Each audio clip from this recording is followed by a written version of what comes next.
Hello champions, आज हम लोग लेके आए हैं कंसेप्ट ग्लोबल सीरीज की पहली वीडियो। थोड़ा लेट हो गया कंसेप्ट ग्लोबल सीरीज स्टार्ट करने में। जैसा मैंने बोला था कि बहुत जल्दी स्टार्ट करूंगा, लेकिन थोड़ा देर हो गया। कोई दिक्कत नहीं, देर आए दुरुस्त आए।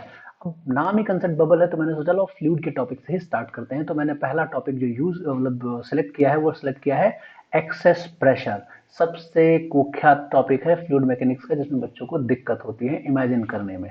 तो एक्सेस प्रेशर का ही नाम है कैपिलरी प्रेशर। इसी के जो रिलेशन को डिराइव करते हैं हम लोग एक्सेस प्रेशर के, इस वाले रिलेशन को जिसको आज हम लोग डिराइव करने वाले हैं, इस वाले रिलेशन का जो नाम है उसका नाम है लैपलास इक्वेशन। आज हम लोग इसको डिराइव करेंगे और कुछ कुछ बातें सीखेंगे।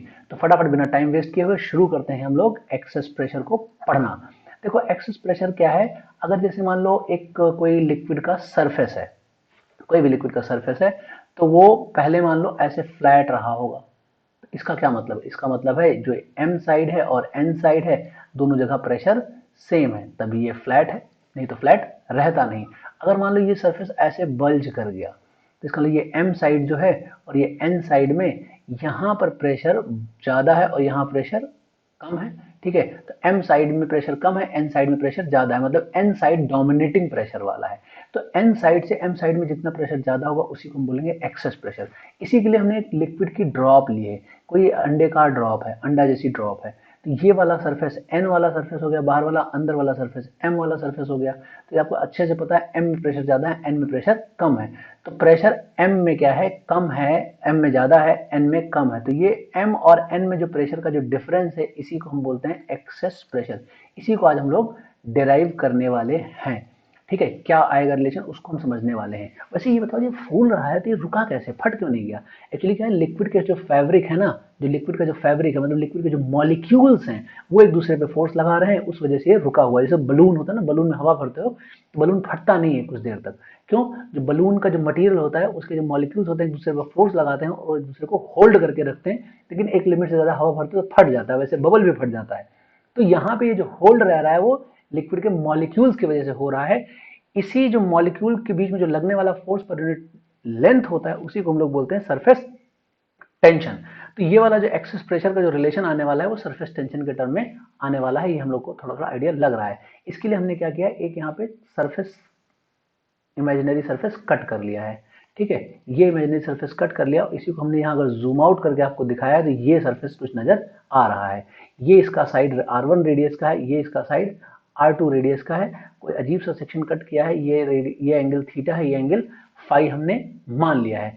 अब हम देख रहे हैं यहाँ पर क्या होगा एक्सेस प्रेशर, इसके लिए अब हम कैलकुलेशन करने जा रहे हैं। ठीक है, तो देखो होगा क्या, इस टाइप का कुछ बन के आएगा। ठीक है, ऐसे कुछ बन के आएगा। तो यहाँ पे एम साइड में प्रेशर ज्यादा है, एन साइड में प्रेशर कम है। तो ये प्रेशर ज्यादा कम की वजह से जो फोर्स लग रहा है, वो फोर्स क्या हो जाएगा, डेल्टा पी इंटू एरिया। ये फोर्स लगेगा किस पर, इस सरफेस पर, ये जो शेडेड सरफेस था इस पर इतना फोर्स लगेगा। तो इस फोर्स की वैल्यू कितनी होगी ये हमें पता करना है। देखो हमने लिख रखा है क्या, प्रेशर इंटू एरिया। तो डेल्टा पी लिखेंगे और एरिया लिखेंगे। एरिया क्या होता है, ये देखा जाए तो एक रेक्टेंगुलर स्ट्रिप होगा, तो इसका लेंथ लिख दो, क्योंकि बहुत छोटा सा है ना, तो इसका लेंथ लिख दो। इधर का लेंथ लिखने जाओगे तो ये हो जाएगा R1 टाइम्स ऑफ थीटा, और इधर का लेंथ लिखने जाओगे तो क्या हो जाएगा R2 टाइम्स ऑफ फाई। तो ये फोर्स लगेगा इस पर, इस छोटे से सेगमेंट पर इतना फोर्स लगेगा। तो जो फोर्स की वैल्यू लिखी जाएगी वो क्या लिखी जाएगी, delta P times of R1 R2 theta phi. ये इतना फोर्स, ये प्रेशर की वजह से, जो प्रेशर डिफरेंस होगा उसकी वजह से लगेगा। अब ये होल्ड कर रहा है, इसका मतलब क्या है, लिक्विड के मॉलिक्यूल्स जो है इसको होल्ड कर रहे हैं। तो वो कितना फोर्स लगा रहा है उसको हम देखते हैं। उसके लिए पहले मैं इस सेगमेंट को देखता हूं, ये वाले सेगमेंट को देखता हूं। ठीक है, तो मैंने क्या किया है, मैंने क्या बोला था आपको, इस व्हाइट वाले सेगमेंट को मैं पहले देखता हूं।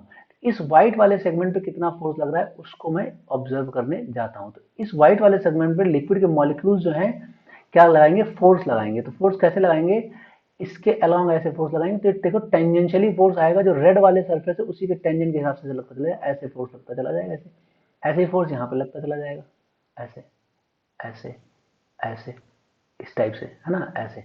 ठीक है, तो देखा जाए इस पर जो नेट फोर्स इस तरफ जो आएगा, ऐसे इस डायरेक्शन में जो आएगा, इधर जो फोर्स आएगा वो क्या हो जाएगा, इसको मान लेते हैं ये हमारा क्या हो गया, F2 फोर्स हो गया। क्या है, F2 फोर्स हो गया। तो ये F2 फोर्स की वैल्यू कितनी होगी, तो F2 फोर्स की अगर वैल्यू लिखने जाओगे तो क्या हो जाएगा, सरफेस टेंशन क्योंकि फोर्स होता है surface tension into length. Length कितनी है r2 टाइम्स ऑफ फाई, क्योंकि ये लेंथ कितना हो जाएगा फाई, इतना फोर्स लगेगा। लेकिन ये फोर्स क्या एंगल पे लग रहा है किसी, तो इसको जरा डिटेल में समझने के लिए मैंने इस सरफेस को इसको मैं रेड से दिखा देता हूँ, क्योंकि सामने से तो रेड जैसा नजर आएगा ना, तो ये ऐसा नजर आएगा आपको, ऐसा, ये ऐसा है, देखा जाए इसके टेंजेंशियली ऐसे फोर्स लग रहा है, ऐसे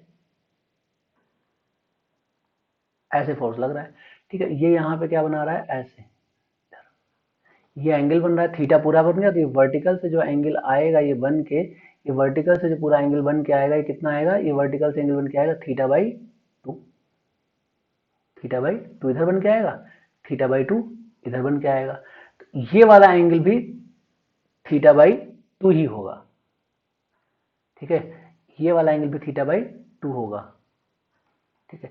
तो इस फोर्स F2 फोर्स का दो कंपोनेंट होगा, एक वर्टिकल होगा, एक हॉरिजॉन्टल होगा। तो इसके दो जो कंपोनेंट आएंगे वो कौन कौन से होंगे वो हम देखते हैं जरा। देखो इसका एक कंपोनेंट होगा F2 cos theta by two, तो ये जो F2 cos theta by two इधर होगा, और यहाँ पे जो होगा F2, ठीक है, cos थीटा बाई टू, ये दोनों जो है कंपोनेंट एक दूसरे को बैलेंस कर देंगे, ठीक है ना। इधर जो लगेगा F2 cos theta by two, ये बैलेंस कर जाएगा। लेकिन जो नीचे की तरफ कंपोनेंट आएगा ये ये इधर इस तरफ, ठीक है, ये हो जाएगा F2 sin theta by two, F2 sin theta by two. इसका जो रिजल्टेंट जो नीचे की तरफ जो नेट फोर्स आएगा वो हो जाएगा 2F2 sin theta by two. तो ये हो जाएगा F2 sin theta by two, ये हो जाएगा F2 sin theta by two. तो जो नेट फोर्स लगेगा इसके वजह से, जो इधर की तरफ नीचे की तरफ जो नेट फोर्स लगेगा वो क्या लगेगा, F2 sin theta by two. तो F2 का y कंपोनेंट जो होगा वो क्या हो जाएगा, F2 sin theta by two का 2 टाइम्स, है ना, पूरे का 2 टाइम्स। अब ये बहुत छोटा एंगल है तो इसको साइन थीटा वन थीटा ले सकते हैं। तो इसको क्या लिख देंगे यहाँ पे, इस फोर्स की वैल्यू क्या लिख देंगे, F2, मैं इसको थोड़ा ऊपर लिख देता हूँ, दिख नहीं रहा होगा आप लोग को। तो क्या आएगा ये वैल्यू, F2 थीटा, ये फोर्स आएगा, ठीक है ना, ये नीचे की तरफ फोर्स आएगा। चलो अब इस रेड वाले सेक्शन पे भी ऐसे ही फोर्स लगेगा, तो रेड वाले सेक्शन पे ऐसे ही फोर्स लगेगा, तो इसको भी हमने देखो यहाँ पे ड्रॉ कर रखा है। इस रेड वाले सेक्शन पे भी ऐसे ही फोर्स लगेगा, जो इसको हम ऐसे बात कर रहे हैं यहाँ पे इधर। तो इस पे जो फोर्स लगेगा वो इधर की तरफ ऐसे लगेगा, किधर, ऐसे ऐसे ऐसे ऐसे, इधर ऐसे, यहाँ पे भी ऐसे लगेगा, इस तरह से, इस तरह से। तो ये जो फोर्स है इसको मान लेते हैं क्या, F1 लग रहा होगा। तो F1 की वैल्यू कितनी आएगी, surface tension two length, length कितनी है R1 थीटा। ये अब इसका भी दो कंपोनेंट होगा, तो अब इसका तुम्हें पता है कि इसका भी जो कंपोनेंट होगा नीचे की तरफ ही आएगा। अगर मैं इसको साइड से आपको दिखाऊं, इस तरफ से आपको यहाँ इधर से लाके आपको अगर मैं दिखाऊं, तो मैं बोलूंगा क्या है कि इसको ऐसे बनाओगे, व्हाइट वाले साइड से देखो, ऐसे दिखाओगे, तो ये क्या नजर आएगा, F1 नजर इधर आएगा, F1 नजर इधर आएगा, और ये एंगल हो जाएगा आपका फाइव, पूरा फाइव हो जाएगा। तो ये वाला एंगल क्या हो जाएगा, 5/2 हो जाएगा। तो मैं पूरा सॉल्व करने वाला हूं नहीं। तो अब तुम देखोगे ये इसका हॉरिजॉन्टल कंपोनेंट इधर का, हॉरिजॉन्टल कंपोनेंट इधर का कैंसिल हो जाएगा। तो जो नेट आएगा वो क्या आएगा, इधर का ये वर्टिकल और इधर का ये वर्टिकल ही आएगा। तो जो नेट आएगा F1y कंपोनेंट जो आएगा वो कितना आएगा, आएगा F1, ठीक है, साइन फाइव बाई टू। तो ये आ जाएगा F1 फाइव आ जाएगा, इतना आ जाएगा। तो अब हम कहने वाले क्या है कि यहाँ पर जो इस जगह पे हम जो देख रहे थे, यहाँ पर जो नेट नीचे की तरफ फोर्स आ रहा है, ठीक है, ये ऊपर की तरफ फोर्स लग रहा है, और जो नेट नीचे की तरफ जो फोर्स आ रहा है वो क्या है, F1y प्लस F2y आ रहा है। ये तो आ रहा है, F1y प्लस F2y आ रहा है। F1y तुमने कितना निकाला था, F1 थीटा, ठीक है, F1 फाइव सॉरी, ठीक है, क्या निकाला था, F1 फाइव निकाला था। और ये निकाला था, क्या निकाला था, F2 थीटा निकाला था।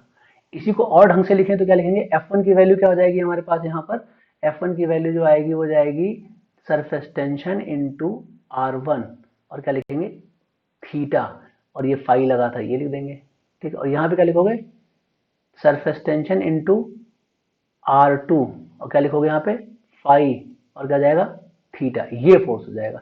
ये नेट फोर्स होगा। ये नेट फोर्स किससे बैलेंस होगा, इस F से बैलेंस होगा, इस F फोर्स से बैलेंस होगा ये नेट फोर्स। तो जब नेट फोर्स बैलेंस हो जाएगा तो यहाँ पे क्या लिखा जाएगा वो हम आपको दिखाते हैं। तो यहाँ पे जो ये नेट फोर्स जब बैलेंस होगा तो यहाँ पे जो वैल्यू लिखी जाएगी वो लिखी जाएगी क्या, ये लिखी जाएगी कुछ इस तरह से, ठीक है। वो मैं लिखना शुरू करता हूँ आपके लिए।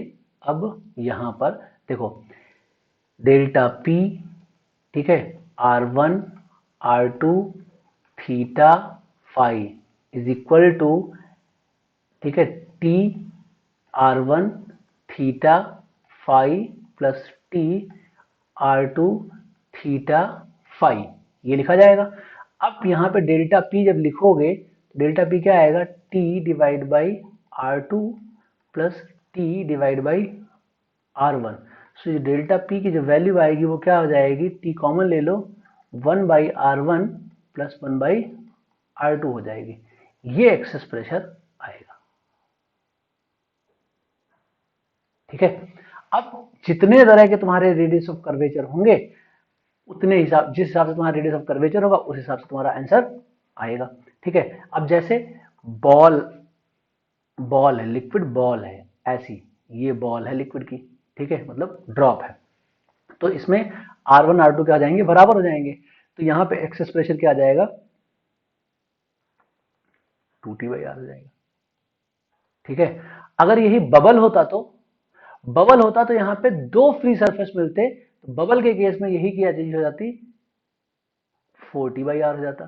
सब कुछ वही लिखते, तो यहाँ दो फ्री सरफेस मिलते ना, एक अंदर के लिए एक बाहर के लिए, तो 4T/R हो जाता।